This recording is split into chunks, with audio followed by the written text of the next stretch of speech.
Hey, what is up, you guys? It is Tyler. Welcome back to the Tyler Williams channel. Welcome to another video. This is your first episode review of the Mae Young Classic 2018, at least. This is the second annual Mae Young Classic. Last year, I watched and reviewed the Mae Young Classic. I loved it. Watched it with my mother. She also liked it.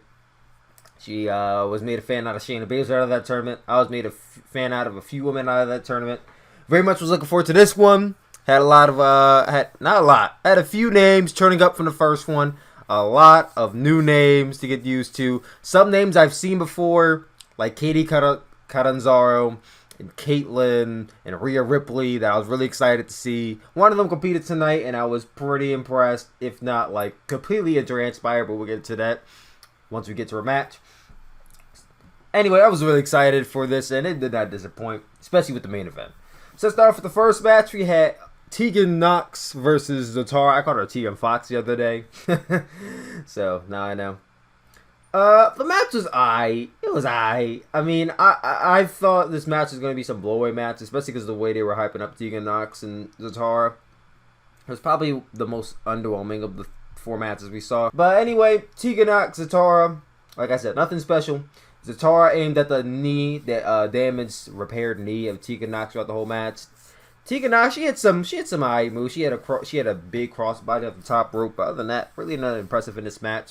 Tegan Nox won the match after Zatara went for like some type of senton or something, and then she ended up hitting a Shining Wizard onto Zatara for the pin. So Tegan Nox is making it on to the round 2. I think it's round 2 because it's a 32-woman tournament. So round 2 would technically be the qualifying round, but since there's 5 rounds, it's round 2. We're going to call it.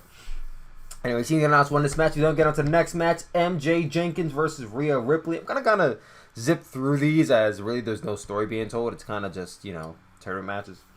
So MJ Jenkins versus Rhea Ripley. First of all, let me just say, when Rhea Ripley came up on the screen, I said, God damn! I remember Rhea Ripley from the first tournament, and, she was good. She was good. She was the youngest one. I think she was like either 19 or 20. She was one of the two. That means she's either 21 or 22 in this tournament. I remember being good. Not like a standout great, but she was good. Man, let me tell you. This girl came out. She had this punk rock thing going on. She's wearing all black. She got thicker, and by thicker, I'm not meaning she got fatter. I mean she got thicker with 2 C's. 2 C's! Not only that, but she just rocked her whole look. Like, she just came up with this badass attitude. Listen, man. Rhea Ripley gave herself a character overhaul, and it worked. It clicked. I instantly said, I need to get my eye on this woman. Not because she's totally 100% attractive, but because she could kick some fucking ass. So MJ Jenkins, she looked good too. I'm not gonna lie, Rhea Ripley just looked absolutely stunning here. I think anyone can agree with me. Rhea Ripley played the heel in this match. At least that's what I thought she was supposed to be. I don't think the fans were trying. The fans did not want to boo her. I heard some audible boos, but mostly the fans were on Rhea Ripley's side. I think mostly because they remembered her from the first tournament. Like I said, MJ Jenkins, she did her thing, but Rhea Ripley dominated most of the match. I think Michael Cole said something about MJ Jenkins had like 19 siblings, and I'm like, Lord Jesus, I hope they're not both from the same mother and father, because if so, just wow. Anyway, MJ Jenkins did have a nice little comeback at some point in the match. She did a battle cry. She started fighting back, because like I said, Rhea Ripley was dominant. Like, she was a bit taller, and because she was thicker, she just looked bigger than MJ Jenkins. MJ Jenkins looked like, she wasn't like a tiny girl, but she was on the skinny side. So Rhea Ripley looked like she was dominating the whole match. Looked like she could fling around if she wanted to, but she didn't. The match ended where Rhea Ripley reversed one of MJ Jenkins' moves into the Pop Pundo Powerbomb for the pin. Rhea Ripley making it on to the second round, and she literally killed. She didn't kill MJ Jenkins, but she had a good handle on her in this match, which gives me high hopes that she's going to make it far. Because in the last tournament, I don't think she made it past the first round, and if she did, she lost in the second round at Dakota Kai. So hopefully Rhea Ripley makes it far. I don't think she's winning it, but we'll see how far she makes it. We then get on to the next match, Lacey Lane versus Vanessa Craven. Lacey Lane, at first when I saw her, I'm like, this girl is a dead ringer. Even though her skin's a much lighter, she is a dead ringer for Ember Moon with the hair and the contacts and the little thing that goes over her mouth and the way in her, is it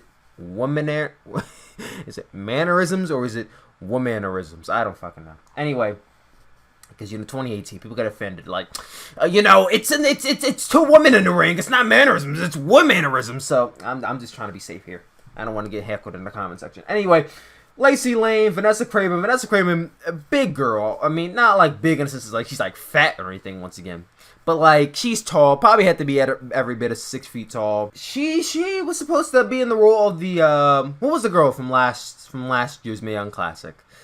I do not remember her name, but it was this big German girl. She was jacked to the gills, and she lost in the first round to Abby Lath, and I was shocked. I thought she was gonna make it far. But Vanessa Craven was kind of in her role this year. I was hoping that German girl was going to be in it this year, but I think she got injured, so she couldn't. Anyway, Vanessa Craven, she did her thing. She had some nice chops in this match. She threw Lacey around a few times. Lacey Lane did most of the work.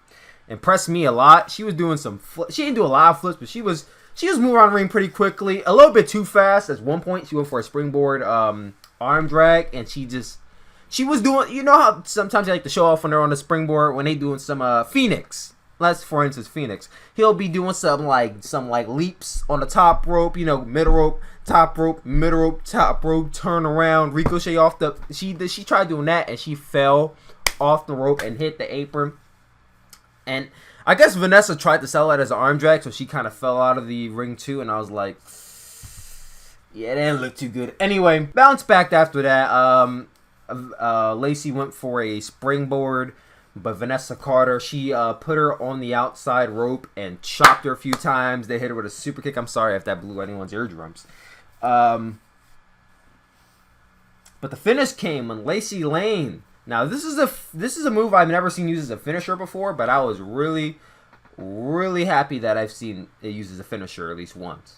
So Lacey Lane went for a crucifix pin. Now, we all know how a crucifix pin looked like, but instead of going for a pin, she kind of went really fast, so it looked like a move. Like, she went for a crucifix, and then she thrusted her body forward, and Vanessa fell right on her head for the pin, and she got it. Lacey Lane winning the match. Like I said, the hell? Someone just fell in my kitchen. Bitch, it better not be a ghost. Anyway, Lacey Lane won the match. She's making it on to round 2. We didn't get an interview with Natalya. I first said, why the fuck is Natalya being interviewed during Mae Young Classic? Let's get on to the next match, damn it.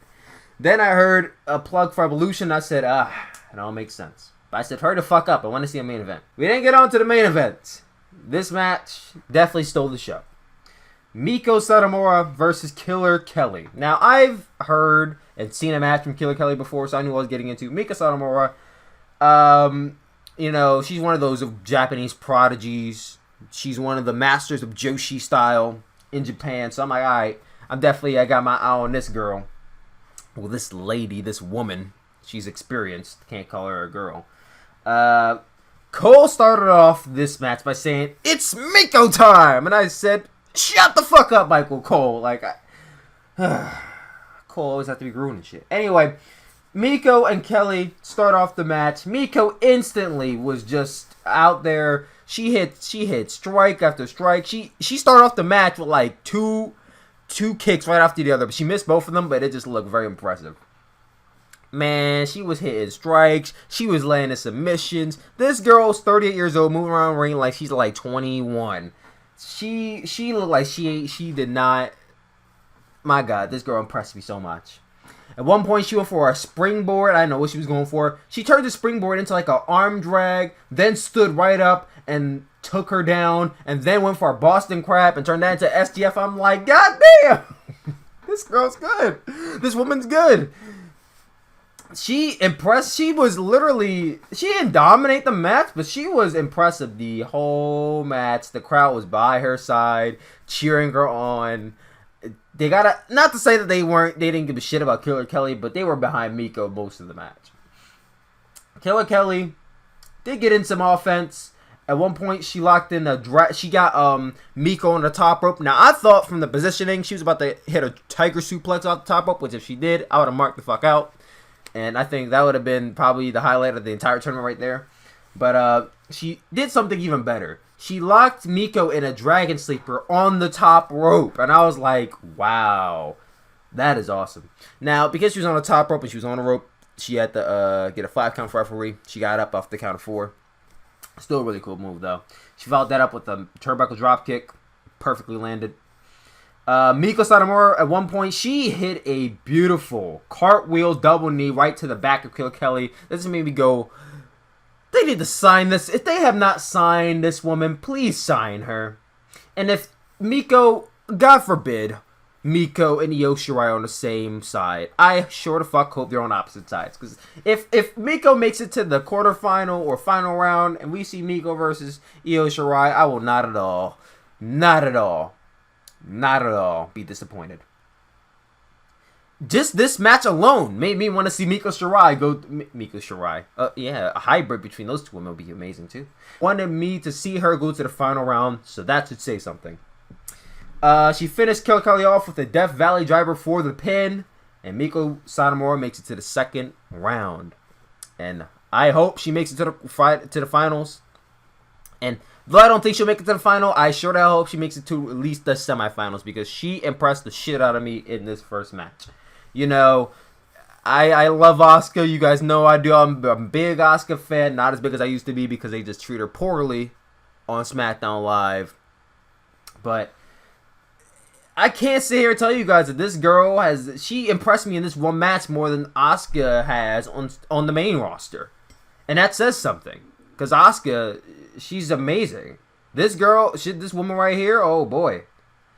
Kairi Sane, she's great. This woman right here, I'm not trying to put her over to like, oh, she's better than both of them, but she kicked ass, man. She kicked ass. Keep your eye on this woman. NXT, you better fucking sign her.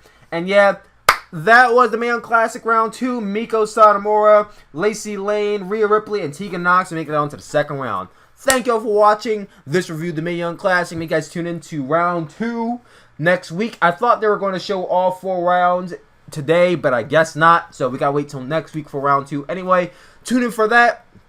Let me know down below if you guys want to see my mother review this show, because she reviewed it last year. She says she's open to it this year. Hit that like button, comment down below saying Mama Williams, and I'll let her know that you guys want to see it, and I'll try to sit her down to watch it. Anyway, love you guys always, and I'll talk to you all later. Peace out.